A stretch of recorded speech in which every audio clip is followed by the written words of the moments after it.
This video aims to take a closer look at the 4 phases proposed by the Japanese Institute of Plant Maintenance for developing autonomous maintenance. These phases, and their thoughtful steps, have been shaped over many years. They offer a strong and practical path to improve equipment reliability, to grow the technical skills of our operators, and to strengthen the performance of the whole organization. Together, we walk this path toward excellence.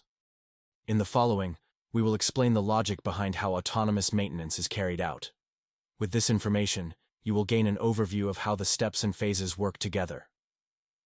The first phase of the Autonomous Maintenance Development Program includes steps 1, 2, and 3.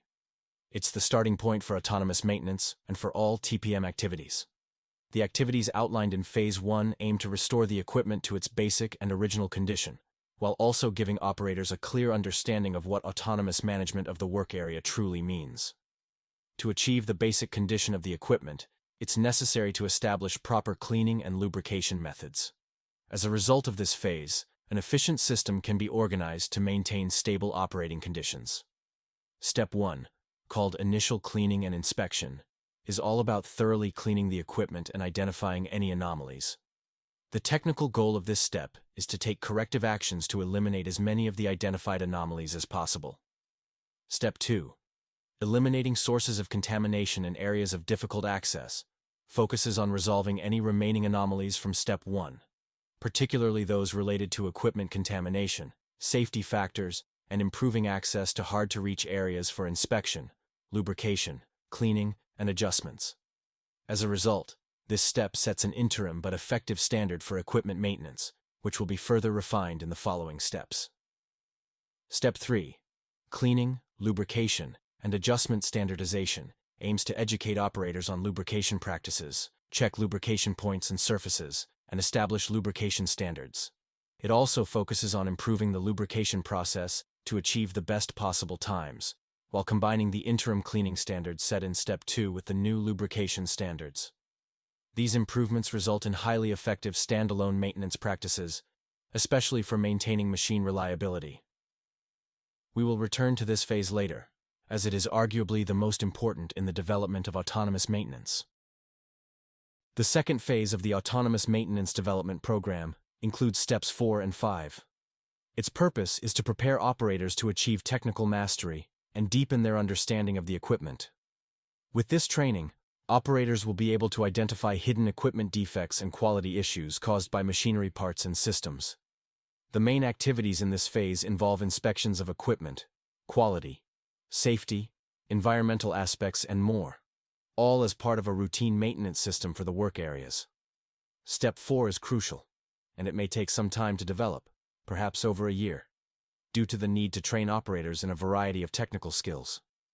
These skills will enable them to perform equipment checks and intervene on deteriorated parts, along with other maintenance tasks that fall within their capabilities. In this step, the autonomous maintenance standards and inspection methods continue to be reviewed and improved.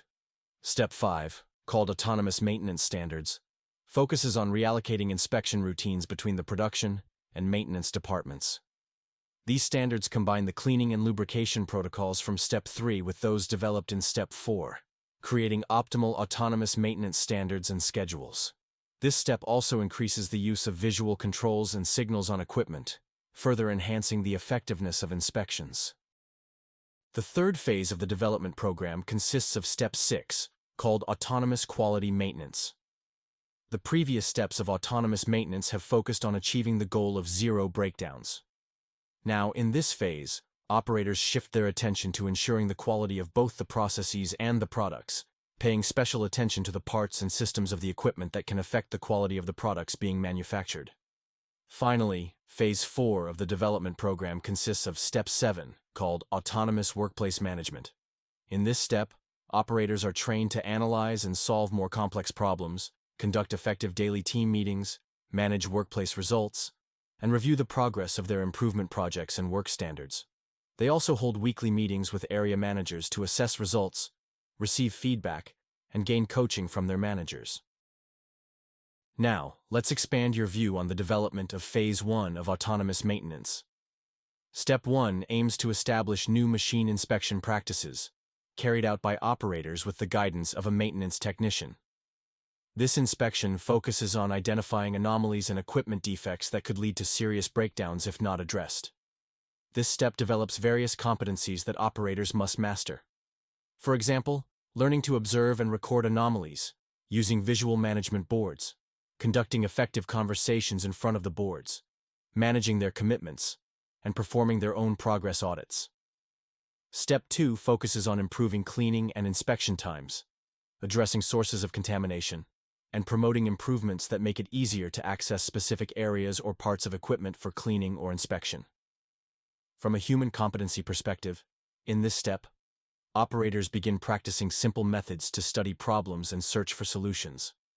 At the same time, managers and supervisors develop new skills, especially in communication and supporting their teams. Step 3 of autonomous maintenance marks a breakthrough in the process of autonomous workplace inspection. It integrates the routines of lubrication and inspection of surfaces and lubrication points with cleaning and adjustment standards. From a technical point of view, Step 3 achieves a high level of equipment effectiveness, eliminating most of the equipment defects. From a human perspective, personnel develop preventive work habits and increase their awareness of caring for the machines available to them for their work. The level of communication within the team of operators and their leaders is high. Trust increases, and the satisfaction of working in the company reaches new heights.